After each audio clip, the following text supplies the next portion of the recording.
السلام عليكم ورحمة الله وبركاته. أعزائي تلميذات وتلاميذ الثانية علوم رياضية، نتمنى تكونوا في صحة جيدة. في هذا الفيديو إن شاء الله غادي نصححوا devoir 4 sur les nombres complexes. هنا غادي نديرو سي ان devoir في 4 parties indépendantes. غادي نبداو بلا partie A. Alors partie A, alors c'est un exercice hyper classique, au moins pour la première question. Là, on vous donne les deux nombres complexes. Alors, la première question, mettre sous forme trigonométrique. Voilà, donc, question 1A. Alors, commençons par Z. Module de Z, c'est racine de racine carrée de 6 sur 2 au carré, c'est 6 sur 4, plus 1 demi, voilà, qui est égal racine de, donc 8 sur 4, qui est égal à racine de 2. Donc, en factorisant par le module, c'est racine de 2. Donc, j'obtiens ici racine de 3 sur 2 moins i fois 1 demi. Et là, on reconnaît l'angle cos pi sur 6.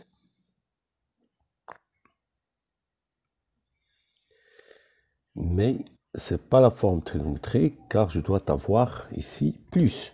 Donc pi sur 6, c'est pas l'angle convenable. Alors, en traçant le cercle trigonométrique, alors je me pose la question, quel est l'angle qui a le même cosinus sur le sinus opposé? Supposons ici, vous avez votre alpha. Voilà son cosinus et son sinus.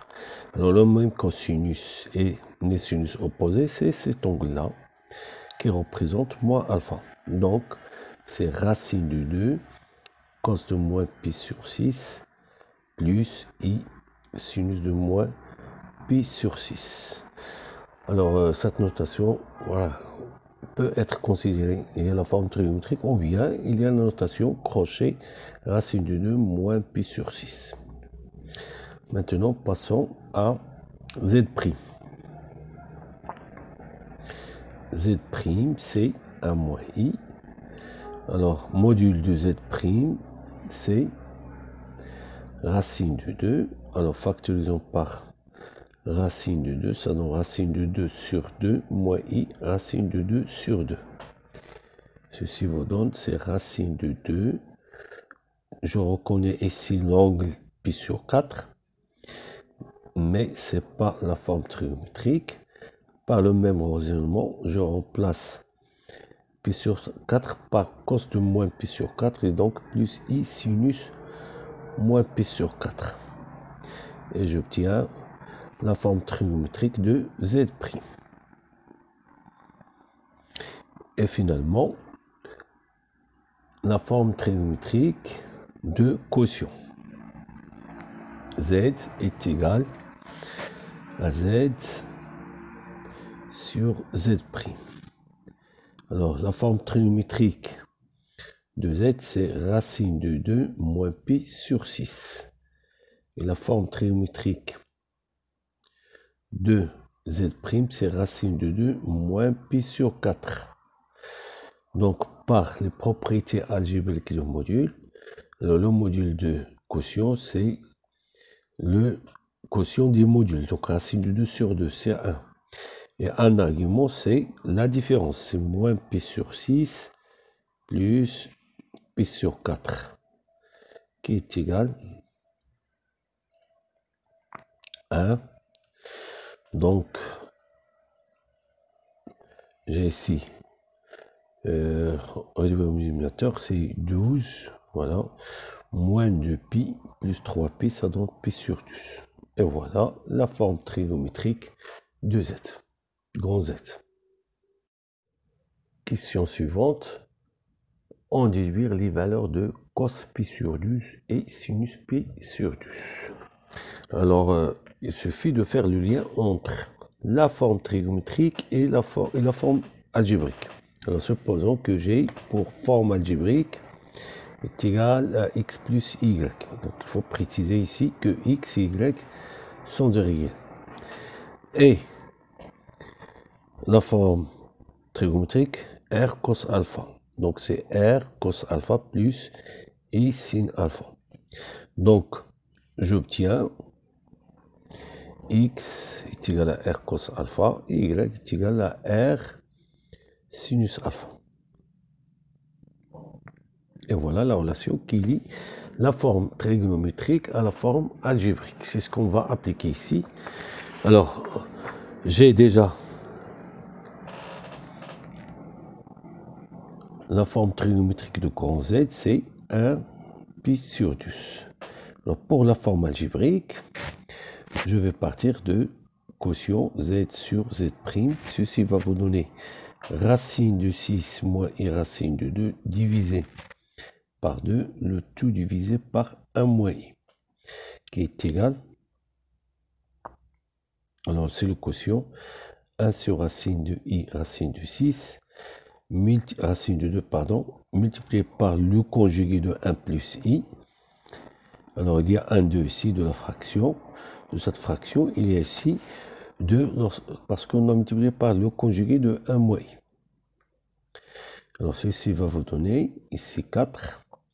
Alors c'est racine de 6 plus i racine de 6. Puis ici moins i racine de 2 plus racine de 2. Voilà, i au carré c'est moins 1 fois moins 1 c'est 1. Alors ceci va vous donner racine de 6 plus racine de 2 sur 4 plus i facteur de racine de 6 moins racine de 2 sur 4. Or, z c'est ici cos pi sur 12 plus i sinus pi sur 12. Donc, par identification de la partie imaginaire et la partie réelle, cos de pi sur 12, c'est racine de 6 plus racine de 2 sur 4 et sinus de pi sur 12, c'est racine de 6 moins racine de 2 sur 4. Alors, de résoudre dans R cette équation, on voit qu'il s'agit là de programme de la première année. Là, on reconnaît les valeurs de cos pi sur 12, sinus pi sur 12 multiplié par 4. Alors, si on divise par 4, on obtient racine de 6 plus racine de 2 sur 4, cos x, ceci est équivalent, pardon, à, voilà, plus racine de 6 moins racine de 2 sur 4 sinus x égale 2 sur 4, c'est 1 demi, qui est équivalent, là c'est cos pi sur 12, cos x plus sinus x, sinus pi sur 12 égale à 1 demi. Et on reconnaît ici la formule de cos de a moins p, c'est-à-dire cos de x moins pi sur 12 est égal à 1 demi, qui est équivalent à cos de x pi sur 12 est égal à cos pi sur 3. Alors d'après le cours de tronc commun, alors deux angles ont le même cosinus, si seulement si ils sont égaux modulo de pi, c'est-à-dire cet angle est égal à pi sur 3 plus 2kpi, ou bien x moins pi sur 12 égale l'opposé, plus 2kpi, avec k appartient à z. On obtient donc E équivalent à x est égal à pi sur 12 plus pi sur 3 plus 2kpi, ou x est égal à pi sur 12 moins pi sur 3 plus 2kpi.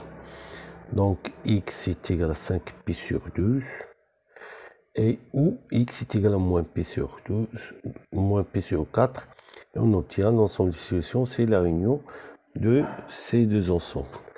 Alors, question suivante. Placez le point image des solutions sur le cercle trigonométrique. Alors, sur le cercle trigonométrique, l'ensemble seulement représenté par un seul point, c'est le point d'abscisse 5π sur 12 et le point d'abscisse moins π sur 4. Et on obtient, voilà, les deux points. Là, c'est 5π sur 12. Voilà, ceci représente 5π sur 12 et ceci représente moins π sur 4. Voilà, les solutions de l'équation sont représentées par deux points sur le cercle trigonométrique.